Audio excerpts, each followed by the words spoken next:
Good morning all of you students. आज का topic in online classes of SDM classes.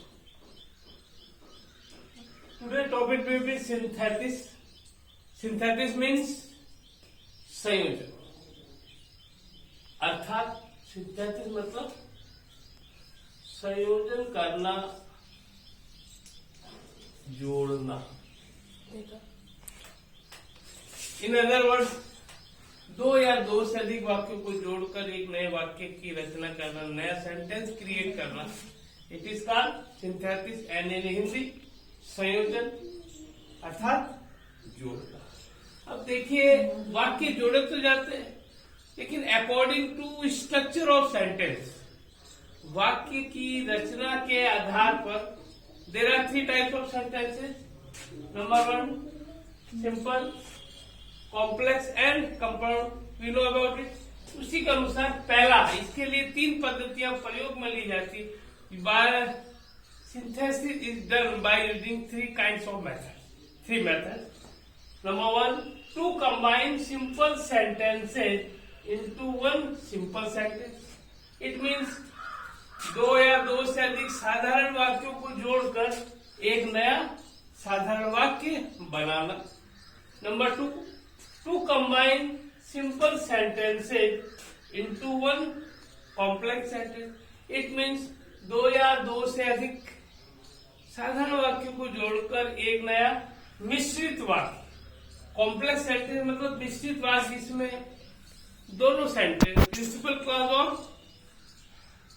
Subordinate clause एक दूसरे पर डिपेंड करेंगे अपना पूरा भाव प्रकट करने के लिए। Number 3 to combine simple sentences into one compound sentence. It means दो या दो से अधिक साधारण वाक्यों को जोड़कर एक संयुक्त वाक्य की रचना करना। जिन सेंटेंस को अलग अलग भी लिखा जाए तो अपना पूरा सेंस देते हैं, उनको जोड़ने के लिए किसका यूज लिया जाता है? Compound sentence. 3 मेथड्स हो गए आपके। और जब आप भी स्टार्ट करते हैं द बिगिनिंग ऑफ सिंथेसिस, पहला नंबर 1 हेडिंग से स्टार्ट करेंगे। To combine simple sentences into one simple sentence, अर्थात मेन हेडिंग हो गया साधारण वाक्य को जोड़कर एक नया साधारण वाक्य बनाना। इसमें देखिए, उसके बाद जो पहला हेडिंग है, जिस प्रकार आपको डायरेक्ट इनडायरेक्ट में आपने वाक्यों को जो चेंज किया था, उसके लिए according to rules of grammar, synthesis में हमने पढ़ा there are 3 method. Number 1 to combine simple sentences into one simple sentence. Method number 2 to combine simple sentences into one complex sentence. And number 3 to combine simple sentences into one compound sentence. Let us start our first topic. First topic में आपने heading लगाया था to combine simple sentences into one simple sentence, और उस simple sentence को simple sentence में change करने के जो रूल्स है, तो रूल नंबर 1 यानी ए, पहला टॉपिक चालू हुआ है आपका। ए है बाय यूजिंग इंफिनिटिव, यहाँ बाय यूजिंग एन इंफिनिटिव। अब एन इंफिनिटिव, एक इंफिनिटिव का प्रयोग करके वाक्यों को जोड़ना। तो सबसे पहले हमें जानना है व्हाट इज एन इंफिनिटिव। एक इंफिनिटिव क्या होता है? इंफिनिटिव आपकी एक विशेष वर्ब है। नॉन फाइनाइट आपको पढ़ाया गया था, उसमें एक वर्ब होती है इंफिनिटिव। नॉन फाइनाइट 3 टाइप्स होते हैं, infinitive, gerund and participle. Step by step तीनों सीखेंगे हम यहाँ। तो पहला आप आज इंफिनिटिव कर रहे हैं। इंफिनिटिव मीन्स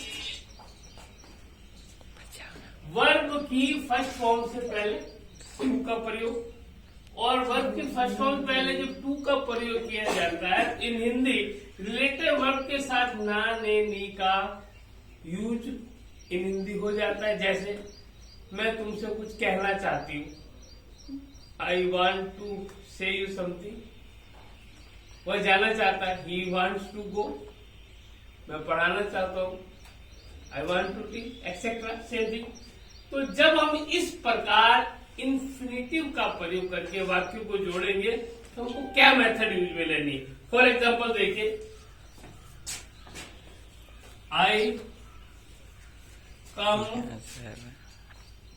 हियर, यानी मैं यहां आता हूं। आई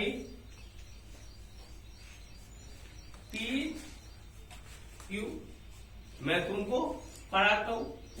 मैं यहां आता हूं, मैं तुमको पढ़ाता हूं। आपको इसे ऐड करना है, दोनों सेंटेंसेस को जोड़कर एक नया सेंटेंस बनाना है, जो प्रक्रिया आपकी सिंथेसिस कहलाती है। और सिंथेसिस में सिंपल सेंटेंसेस को जोड़कर एक नया सिंपल सेंटेंस आप बना रहे हो। पहला रूल क्या, by using an infinitive. Infinitive के लिए वर्ब की फर्स्ट फॉर्म से पहले टू लगा देंगे। इंफिनिटिव बनी हुई क्रिया के अंत में हिंदी में ना, ने, नी का उच्चारण पाया जाता है। और इंफिनिटिव का प्रयोग विशेष भाव या बात प्रकट करने के लिए किया जाता है। जैसे I come here, I teach you, it means मैं यहां आता हूं। आई टीच यू, मैं तुमको पढ़ाता हूं।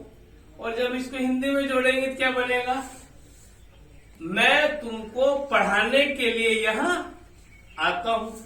इसी को आप इंग्लिश में ट्रांसलेट कीजिए, क्या बनेगा, आई come here to teach,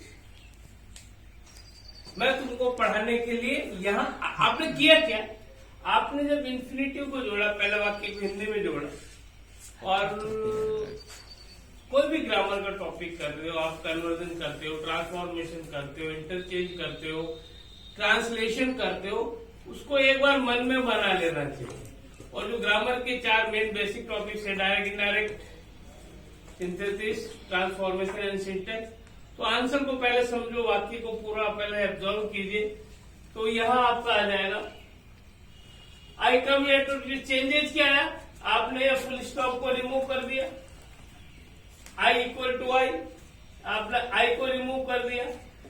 teach verb की फॉर्म आपके पास है, इनको रिमूव करके आपने use of to in the next sentence. जैसे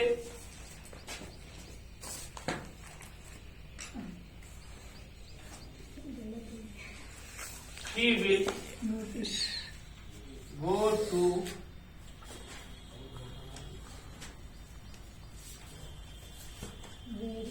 Delhi, वो दिल्ली जाएगी। she will meet the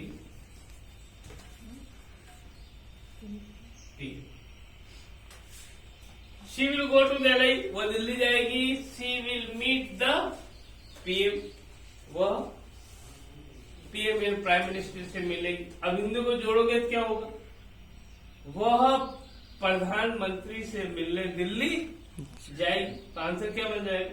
अब जब हम इसे कंबाइन करेंगे तो फुल स्टॉप को रिमूव कर दीजिए, सी इक्वल टू सी रिमूव कर दीजिए, विल ले आइए, तो आपको यहाँ पे जब इसको चेंज करोगे मीट को, तो ये आपका हैप्पी वर्ब भी हट जाएगा और क्या लग जाएगा answer. She will go to Delhi to meet the